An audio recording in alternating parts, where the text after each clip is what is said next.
오늘 우리가 이렇게 함께 보신 이 본문의 말씀을 우리가 살펴보기 전에 이 본문의 배경을 한번 보고 나눠보고 말씀을 시작하려고 합니다. 이 성경 안에서 오늘 본문의 위치는 1차 선교 여행이 마친 후입니다. 1차 선교 여행은 복음을 전하는 과정에서 참 어려움도 있었지만 정말 은혜도 많이 있었죠. 이런 복음의 확장과 하나님의 일하심을 경험한 바울은 이제 선교의 본부격인 안디옥 교회에 가게 됩니다. 그런데 안디옥 교회 안에서 좀 심각한 신학적 문제가 발생하게 되는데요. 바로 사도행전 15장 1절에 그 문제가 나오고 있어요. 우리 15장 1절 말씀을 한번 다 같이 보도록 하겠습니다. 어떤 사람들이 유대로부터 내려와서 형제들을 가르치되 너희가 모세의 법대로 할례를 받지 아니하면 능히 구원을 받지 못하리라 하니라. 네, 지금 어떤 일들이 일어납니까? 그 잘못된 유대인 교사들이 지금 이 안디옥 교회에 와서 무엇을 가르치나요? 복음 말고 또 다른 무언가를 가르치고 있어요. 복음 플러스 알파가 필요하다. 그것은 할례를 받아야 한다 라고 지금 가르치고 있습니다. 할례를 받지 않으면 구원을 받지 못한다. 지금 이 구원에 대한 정의를 흔들고 있는 겁니다. 복음을 지금 흔들고 있었어요. 이 문제를 해결하기 위해서 이제 예루살렘 교회로 그 문제를 가지고 갑니다. 그래서 거기 안에서 종교회의가 벌어지게 되는데요. 그 종교회의 안에서는 격렬한 논쟁이 일어났습니다.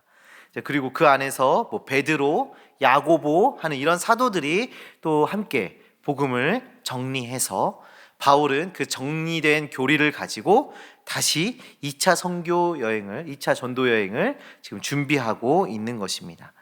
2차 전도 여행을 준비하는 과정에서 바울과 바나바가 갈라서게 되는 장면도 있어요. 마가라 하는 요한을 전도 여행에 데리고 갈지 말지에 대해서 서로 논쟁을 하다가 서로 양보할 수가 없는 거죠. 그래서 큰 다툼이 일어나고 갈라지게 됩니다. 바나바는 마가와 함께 구브로로 가게 되고 또 그 이후로 성경은 바울에게 집중하여서 이 선교 사역을 우리에게 전달해주고 있습니다. 2차 선교 여행을 준비하는 여러 과정을 보내고 이제 2차 선교 여행을 앞두고 있는데요.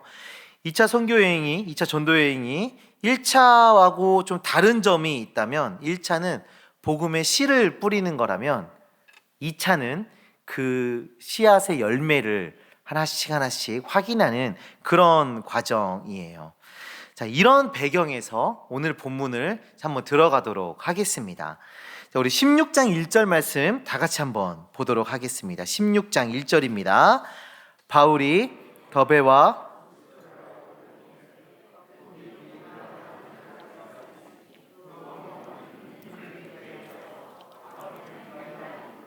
아멘.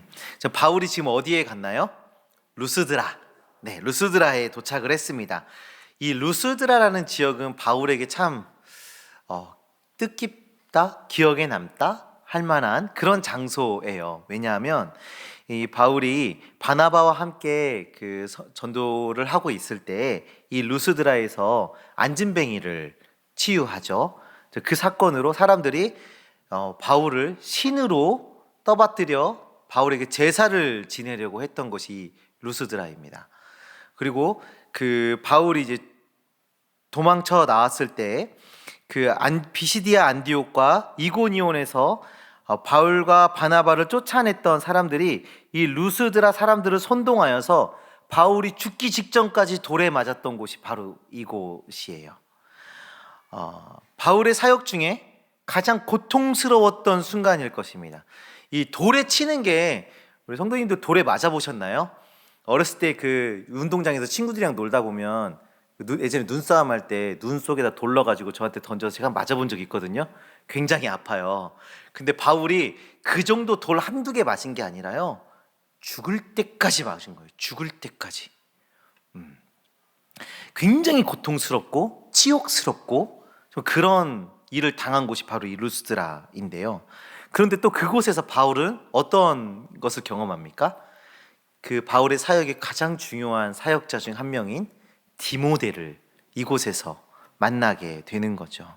이 디모데라는 사람은 어머니는 유대인이고 아버지는 헬라인. 지금으로 말하면 다문화 가정인 거예요. 다문화 가정이에요. 그리고 이 루스드라와 이고니온에서 칭찬받는 자이다 하고 성경에서 기록하고 있어요.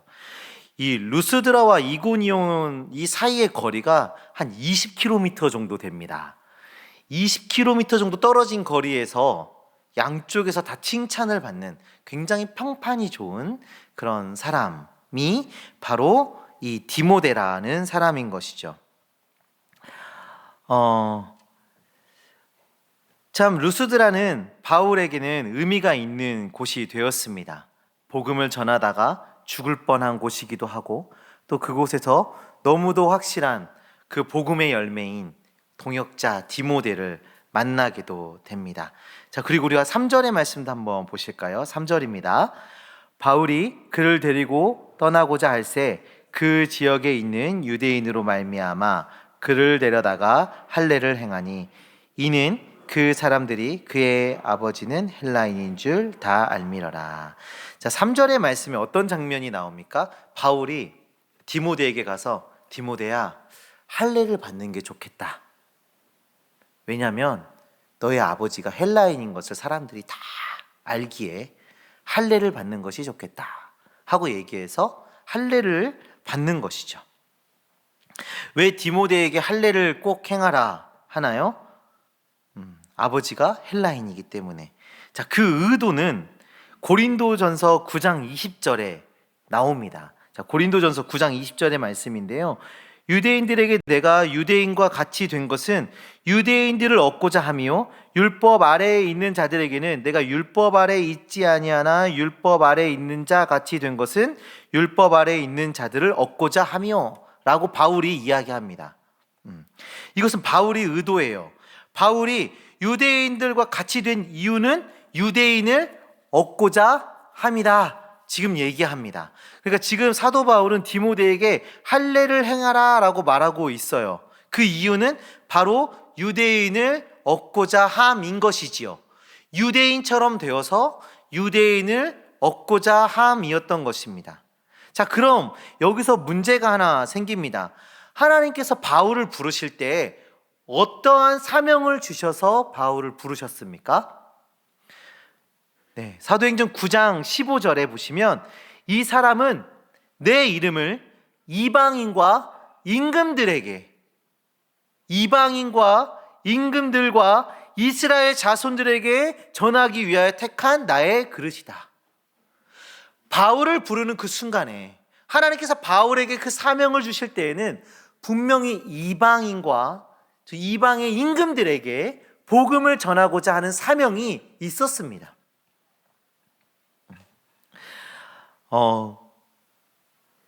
그런데 지금 하나님의 그 부르심대로 복음이 전해지지 않고 있는 것 같아요. 왜냐하면 유대인을 얻고자 하고 또 유대인을 얻기 위해서 할례를 행하라고 얘기합니다. 자, 우리가 이 안디옥 교회를 중심으로 해서 온 열방에 복음이 퍼져가는 것처럼 보이지만 이 바울이 전도했던 그 전의 과정들을 보게 되면 좀 그 안에 이 사명이 온전히 이루어지지 않고 있는 것을 확인할 수가 있는데요.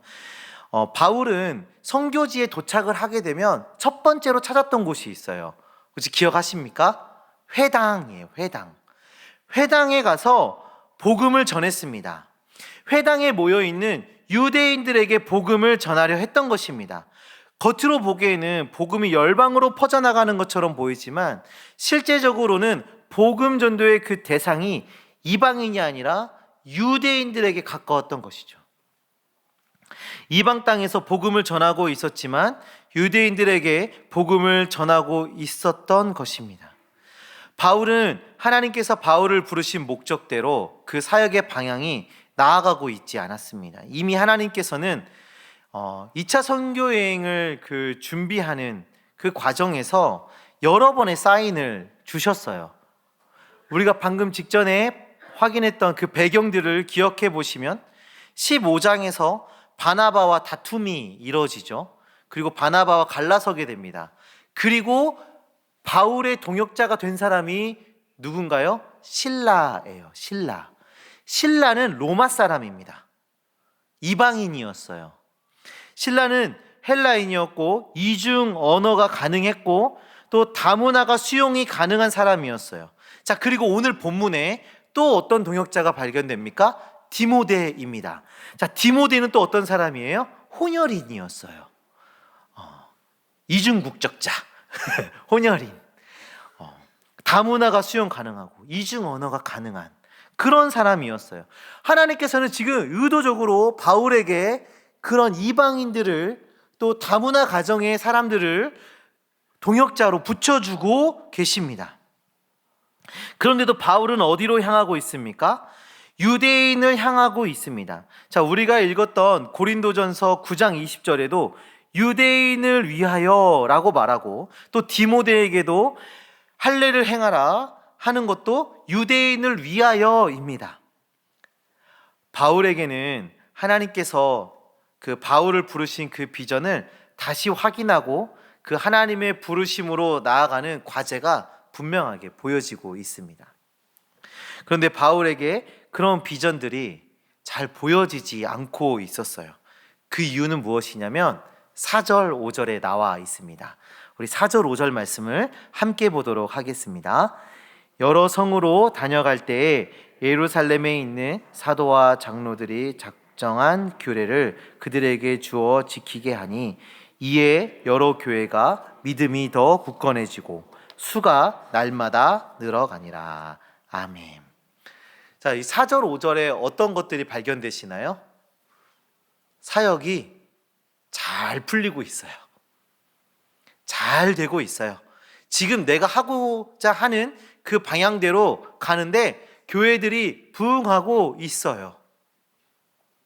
여러 교회가 세워지고 성장하고 부흥하는 것입니다. 지금 하고 있는 것들에 대해서 내가 지금 이 사역이 맞나? 의 문제를 고민할 만한 거리가 전혀 없습니다. 우린 여기서 한 가지를 생각해 볼 만한데요. 지금 우리의 삶이 형통합니다. 아무런 문제 없이 잘 살아가고 있어요. 평안한 삶을 살아가고 있어요. 매일매일 삶이 감사하고 기뻐요. 내가 하는 일마다 잘 됩니다. 그런데 내 삶의 평안과 형통과 잘됨이 하나님의 뜻에 따라 잘 가고 있다는 증거가 아니라는 것을 오늘 본문에서는 우리가 볼 수 있습니다. 그럼 말씀을 계속해서 볼까요? 오늘 본문 말씀 6절인데요. 성령이 아시아에서 말씀을 전하지 못하게 하시거늘 그들이 부르기아와 갈라디아 땅으로 다녀가. 성령이 아시아에서 말씀을 전하지 못하게 하셨어요.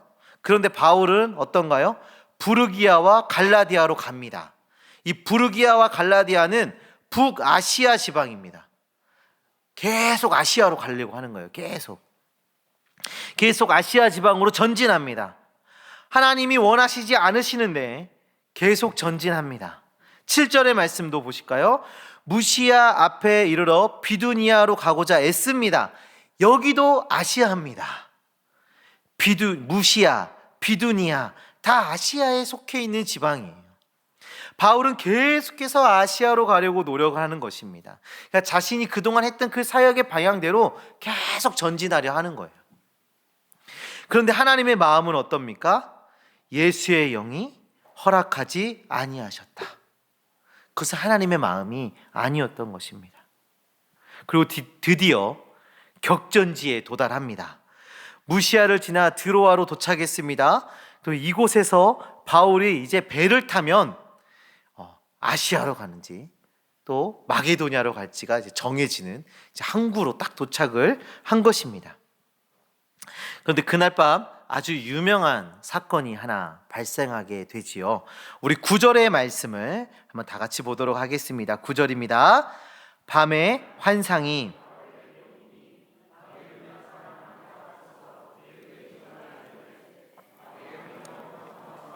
우리를 도우라 하거늘. 자, 어떤 일이 벌어졌습니까? 밤에 환상이 일어납니다. 그리고 환상 중에 마게도냐 사람이 나타나서 바울에게 말합니다. 마게도냐로 건너와서 우리를 도우라. 성도님들, 간혹 우리는 이런 하나님의 신비한 체험을 바라고 소망할 때가 있습니다. 근데 오늘 본문의 그 문맥상 지금 이 환상은 바울이 아주 잘하고 있어서 좋은 방향으로 가고 있어서 주어진 것입니까? 잘못된 길로 가고 있어서 하나님이 호되게 혼을 내고 계신 장면입니까? 후자입니다. 좋지 않은 길로 가고 있어서 바울을 급히 긴박하게 하나님이 원하시는 방향으로 그 사역을 틀기 위해서 허락하신 사건인 것이죠. 이 환상이 주어진 상황은 몇 번이고 바울이 하나님의 말씀을 듣지 않고 또 하나님이 여러 번 사인을 주셨음에도 불구하고 그 말씀의 인도하심에 따르지 않기에 긴박하게 하나님께서 말씀하신 그 상황 속에 주어진 것입니다. 성도님들, 하나님의 이런 비범한 일이 일어났다는 것은 위기 상황이라는 거예요. 아이가 위험한 곳에 올라갔습니다. 그럼 어떻게 말씀하시겠어요? 내려와 이렇게 한번 얘기해요. 그 아이가 또 한 번 올라갔어요. 아빠가 올라가지 말라고 그랬지? 내려와. 근데 그 아이가 또 올라갔어요. 그리고 거기서 아이가 미끄러지려고 합니다. 그러면 어떻게 되나요? 붙잡고 누가 아빠가 올라가지 말라고 그랬지 몇 번을 말해야지 말귀를 알아듣는 거야? 막 그럴 거예요. 그렇게 긴박한 상황인 것이죠. 제가 원래 좀 더 무섭게 연습을 했는데 저기 위에 제 아들이 있거든요. 저희 아들이 누가 이러면 무서워서 도망을 쳐요. 그래서 제가 조금 이렇게 했습니다. 네. 지금 오늘 본문의 이 9절 말씀에 나오는 이 환상은요, 마치 그와 같은 상황인 거예요. 내가 거기 아니라고 했지? 아니야. 그쪽이 아니야. 근데 계속 가는 거예요. 아니, 거기 아니라니까? 내가 몇 번을 말해야 알아들어. 거기가 아니고 이쪽이라고! 하고 하나님께서 바울을 호되게 지금 훈육하시는 그런 상황인 것입니다. 아빠가 아이에게 좋은 말로 할 때 말을 듣는 게 좋을까요? 아니면 호되게 혼나고 말을 듣는 게 좋을까요? 항상 우리 부모님들은 이 후자를 상상하십니다. 그렇죠? 네, 아니죠. 전자를 소망하고 계세요. 네, 한번 말할 때 좋은 말로 할 때 듣는 거. 저도 요즘에 아이를 길러보니까 호되게 혼을 내서 말을 듣는 거는 참 여러 가지 어려움이 뒤따르게 되더라고요. 제 마음도 불편하고 아이의 마음도 불편하고 그 불편한 마음을 해결하기 위해서 또 이렇게 눈치 봐가면서 또 대화해야 하고 하는 그런 과정들이 있는 거예요. 서먹해지고 눈치 보게 되고. 하나님께서 우리에게 말씀하실 때 우리는 그 말씀을 속히 분별하여서 하나님이 주시는 그 사명에 따라 순종하고 나아가는 그런 주님의 자녀들 되시기를 간절히 소망합니다. 우리 10절의 말씀도 한번 보시겠습니다. 10절입니다. 바울이 그 환상을 보았을 때 우리가 곧 마게도냐로 떠나기를 힘쓰니 이는 하나님이 저 사람들에게 복음을 전하라고 우리를 부르신 줄로 인정함이러라. 아멘. 이 구절에서 좀 주목해 봐야 하는 단어가 있는데요. 인정함이러라입니다. 여기에 나오는 이 인정이라는 말은 격렬한 논쟁 끝에 내가 설득당했다라는 단어예요. 하나님께서 하신 그 말씀에 그냥 바울이 네, 순종하겠습니다 이게 아니라 격렬한 논쟁을 통해서 결국에 설득을 당한 상황이라는 것을 지금 오늘 본문에서 주어지는 거죠. 바울의 선교에 대한 마음이 하나님의 마음으로 더 바뀌어지는 그 선교에 대한 그 생각이 하나님이 원하시는 뜻대로 더 확장되어지는 그 과정에 순종과 은혜가 넘치는 순간은 아니었던 것이죠. 여러 번 허락하지 않으심과 또 이 비범한 환상으로 바울의 생각을 꺾으시고 그 선교에 대한 그 생각을 확장시켜 내신 겁니다. 성도님들, 하나님의 마음과 우리의 생각이 충돌하는 순간들이 있습니다. 아무리 생각해도 내 생각이 옳아 보이는데 하나님께서는 다르게 말씀하실 때가 있습니다. 그런데 우리 성도님들 다 아시죠? 어떤 것이 더 유익한 선택인지 우리는 다 알고 있습니다. 하나님이 주시는 그 사명과 하나님께서 허락하신 그 길을 따라 순종하는 것이 성도에게는 유익한 선택, 복된 선택인 것입니다. 바울이 하나님의 뜻에 설득되어서 아시아로 가지 않고 마게도냐로 가서 사역을 합니다. 이제 진정으로 열방에 복음이 전해지는 역사가 이루어지기 시작한 것입니다. 하나님의 뜻에 따라 사역을 한다고 해서 그 사역이 다 형통하지는 않았어요. 우리가 아시다시피 여전히 바울이 갖고 있던 질병은 여전히 있었고요. 감옥에도 갇히고요. 많은 고난도 당했습니다. 여전히 그 어려운 일들은 있었어요. 그러나 바울의 인생은 진정 복된 인생이 되었습니다. 하나님의 비전에 따라 살아가는 인생, 하나님께서 부르신 그 이유에 맞게 살아가는 그 인생이 된 것입니다. 우리도 하나님의 부르심에 따라 살아가는 주님의 자녀들 되어지시기를 간절히 소망합니다. 지금 당장 우리 앞에 보이는 어떠한 유익과 이익이 아니라 하나님께서 주신 그 사명, 그 소망, 그것을 따라 살아가시기를 소망합니다. 사랑하는 성도님들, 오늘은 하나님의 마음과 바울의 생각이 충돌하는 장면을 살펴보았습니다. 눈앞에 보이는 형통을 바라보며 하나님의 음성을 외면했던 그 모습도 보았습니다. 그리고 결국에 하나님의 부르심을 인정하게 되어서 하나님이 원하시는 대로 복음이 열방으로 퍼져나가게 되는 그 사건도 우리가 확인하게 되었습니다. 혹시 우리의 삶에 하나님의 마음과 충돌되는 나의 생각이 있으십니까? 하나님의 말씀에 좀 더 귀 기울이시고 하나님의 마음과 그 사명을 인정하여 하나님의 일꾼으로 살아가는 주님의 자녀들 되시기 바랍니다. 때로는 그 결정에 어려움이 따를지라도 하나님이 주시는 그 사명의 길이 진정 복된 길임을 인정하고 하나님으로부터 오는 그 은혜를 경험하며 살아가는 주님의 자녀들 되시기를 주님의 이름으로 축원합니다. 우리 이 시간에 함께